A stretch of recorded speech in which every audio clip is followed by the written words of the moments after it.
الرحيم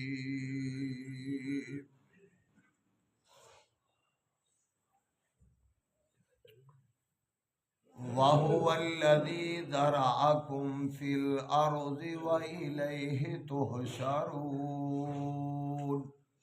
صدق الله العظيم। हर तरह की हमदो सना अल्लाह रब रहमान वास्ते, बेशुमार दरूद व सलाम नबी रहमत जनाब मुहम्मद रसूलुल्लाह सल्लल्लाहु अलैहि वालैहि वसल्लम दी ज़ात गिरामी व बाबरकत। साहिबो, साथियों, बुजुर्गों, भाइयों, दोस्तों, गुफ्तगू चल रही सी कि अल्लाह रब रहमान ने जदों किसी चीज़ का साया नहीं होना, अल्लाह ने 7 बंदियां नूं आवाज़ मार के आपदे अरशे अजीम का साया अता करना।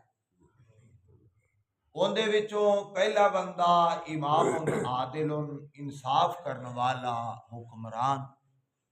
नंबर 2 राजुलुन कल्बुहु मुअल्लकुन बिल मसाजिद, ओ बंदा जिंदा दिल रब दे घर दे नाल जुड़िया होया है, ओ बंदा रब दे अर्श दे साए दे थले होवेगा।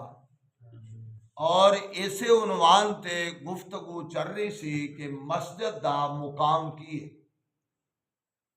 क्योंकि ये एडी अजमत वाली मस्जिद है कि क़यामत नूं जदों किसी चीज़ का साया नहीं होना तो ये बंदे नूं आवाज़ वजनी है, इहदा मुकाम बनया ते मस्जिद दे नाल जुड़न की वजह।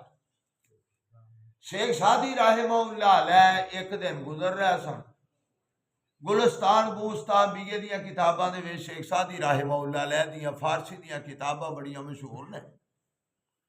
उनदे विच एक हकायत जिक्र कीती है कि जमीन तो उन्होंने मिट्टी चुकी ते उन्होंने सुंघिया, मिट्टी चुकी ते उन्होंने सुंघिया ते उनदे तो खुशबू आउण डई ते सादी रहमहुल्लाह अलैह पुछण लगे, मिट्टीए तेरे विचों खुशबू किथों?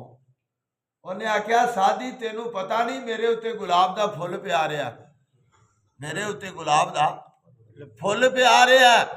सोहबत साले तो रात, साले को रात, ताले तो रात, ताले को रात। मजलस चंगी होवे ते बंदे ते असर पै जांदा जे, मजलस भैड़ी होवे ते बंदे ते असर क्यों पैंदा कि नहीं? हुक्का विचकार पिया होवे, मने मने होवे ते कदी कदी कश लावण नूं प्यो पींदा होवे, पुत्र कम कम ताया करके तां उहनूं दे दा, क्यों भाई? असर पैंदा, असर पैंदा। आंदे ने काला चिट्टे कोल बवे, रंग ना वटावे, कम दरगाह ता जरूर हो जाएगा, दरगाह ता जरूर हो जाएगा। इस वास्ते हमेशा सोहबत चंगिया दी इंसान नूं फर्क पा देंदी है। वो किस तरह? हदीस दे विच मौजूद है, नबी अलैहि सलातो व सलाम दा इरशाद गिरामी है कि एक आदमी ओने 99 कतल कीते सी। 99 किन्ने? 99, एक दो नहीं, 99। ते वो किसे बुजुर्ग को चला गया। बुजुर्ग होना आपदी थां ते आलम होना, बुजुर्ग होना आपदी थां ते आलम होना अपनी थां ते। बुजुर्गी दा लभ जाती है, 4 दिन नमाजा पढ़ लीए था, लेकिन इलम दे वास्ते सफर करने पैंदे ने, पंध करने पैंदे ने, घरों बाहर जाना पैंदा है, जानवे तलम्मत तय करना पैंदा है, झिड़का सहनियां पैंदियां ने, सारा कुछ करना पैंदा है, ते फिर इलम आदा है। 8-10 साल लगते ने। ये नहीं कि अं दुकान तो जाइए 10 रुपये का डब्बा भर के इलम का लै आइए, इवें लभदा कोई नहीं लभदा। छोटे छोटे बच्चे कुरान पढ़न लगते हैं तो मापे आते हैं भी ये मसीतों बोतल च पाया होया इलम कुरान जिहड़ा है ना शाम नूं लैके आ जाण, ते स्कूले 10 साल धक्के खाने पैंदे ते फिर 10वीं का एडा को परवाना लभदा, एडा को परवाना जिंदा फायदा होवे ना होवे, पर जिहड़ा कुरान है इहदा फायदा दुनिया ते भी है ते आखिरत ते भी है। और लेकिन तवज्जो अपनी अपनी है, मसीत रह जाए, लेकिन एक स्कूल तो अगा पिछा नहीं होना चाहिए। लेकिन वो भी मैटर करके ते भाई आपका ही कारोबार करना पैदा है, लगला उन्हें रब दा करना उत्थे। लेकिन दुनिया का इलम हासिल करना बहुत जरूरी है वक्त के तकाजे के मुताबिक।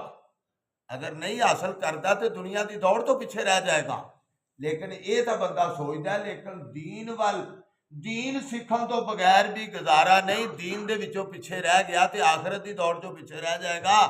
आखिरत की दौड़ जिहड़ी है वो दुनिया की दौड़ के नालों बेहतरीन है। इस वास्ते ये होना जी, उन्हें बुजुर्ग कोल नेक आदमी कोल चला गया, जाके कहन लगा जी मैं 99 कतल किए ने, कोई दरवाजा है तौबा दा?